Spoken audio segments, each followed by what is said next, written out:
चालाक बहू। माधवी गुप्ता परिवार की इकलौती बहू थी। घर में काम तो बहुत था, लेकिन काम करने वाले कोई नहीं थे। इसलिए पति नीलेश हो या सास ससुर, सभी को तो बस ऑर्डर देना ही आता था। इसकी वजह से बहू हमेशा चिड़चिड़ापन और नाराज में रहती थी। अरे बहू, क्या बात है, इतने नाराज लग रहे हो? तबीयत तो ठीक है ना? बीमार तो नहीं हो? हाँ माँ, बीमार कैसे नहीं रहूँगी। आपके घर में इतने काम जो रहते हैं, मैं तो काम कर कर के थक गई हूँ। आपने तो किसी को काम करना सिखाया ही नहीं, सभी तो बस ऑर्डर ही देते रहते हैं। मैं तो तंग आ गई हूँ। अरे बहू, ये बात तो मैं समझ सकती हूँ। चलो कोई बात नहीं, इस बात पर हम कोई ना कोई सलूशन तो ज़रूर निकालेंगे। हाँ माँ, मैं भी बहुत थक गई हूँ। अब आपको ही इसके ऊपर विचार करना पड़ेगा। कोई बात नहीं बहू, हम सभी लोग तुम्हारी रसोई घर में मदद करेंगे। अब तो तुम खुश हो ना? चिंता मत करो बहू, अब सो जाओ तुम। सासू माँ की बात सुनते ही माधवी खुश हो जाती है और कहती है, अरे वाह, माँ जी तो कितनी अच्छी है। मैं उनकी सारी बात बिना कहे ही जान लेती है। मैं तो खामखा ही उनको दोष लगा देती हूँ। चलो, अब सभी लोग काम में मदद करेंगे तो मुझे भी थोड़ा सा आराम मिलेगा। और वो सो जाती है। अगले दिन पति नीलेश उसे उठाता है। अरे माधवी, चलो, तुम्हारी चाय तैयार है। ये बात सुनकर माधवी खुश हो जाती है। अरे वाह, तुमने चाय बनाई है।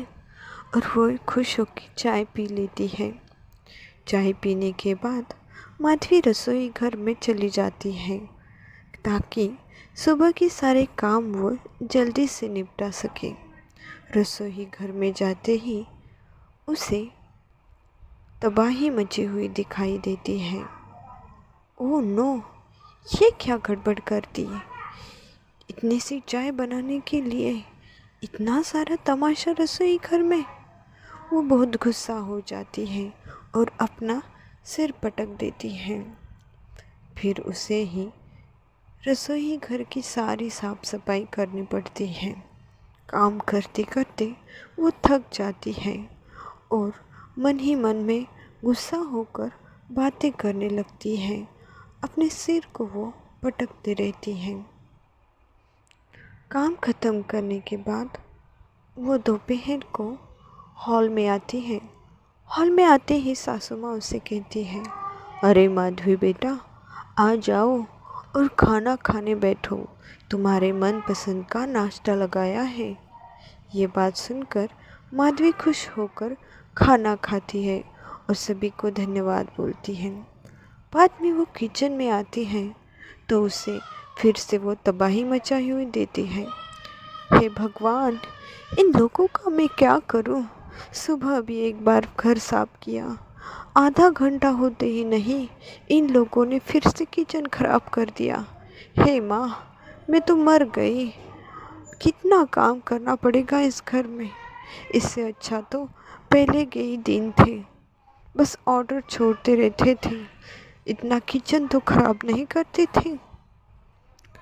बेचारी माधवी काम करते करते थक जाती है। दोपहर को जब माधवी अपने रूम में आराम करती है तब उसे किचन से कोई आवाज़ सुनाई देती है और वो दौड़ते दौड़ते किचन की ओर चल पड़ देती है। हे भगवान, इन लोगों ने अब कौन सा तूफान खड़ा कर दिया होगा। अभी तो मैं किचन साफ करके ही आई हूँ, पता नहीं अब क्या तमाशा कर दिया होगा। और वो किचन में चली जाती है। किचन में जाने के बाद, नीलेश, तुम यहाँ क्या कर रहे हो? मैंने कहा ना किचन में आने का नहीं। अरे माधवी, मैं तो तुम्हारे किचन में मदद कर रहा था। माँ ने ही बोला कि माधवी की किचन में हेल्प कर देना। मुझे तुम्हारी मदद की कोई ज़रूरत नहीं है। देख लिया मैंने तुम्हारी मदद, सारा किचन तहस महस कर डाला है। मैंने कहा तुम चले जाओ यहाँ से। मैं तो तुम्हारी मदद कर रहा था और तुम इससे भी नाराज़ हो गई हो। मुझे नहीं चाहिए तुम्हारी मदद। मैंने कहा ना, तुम यहाँ से चले जाओ। ये बातें सुनकर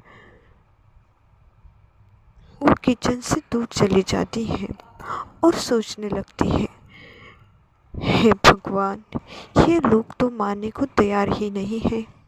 अब मुझे ही कुछ करना पड़ेगा।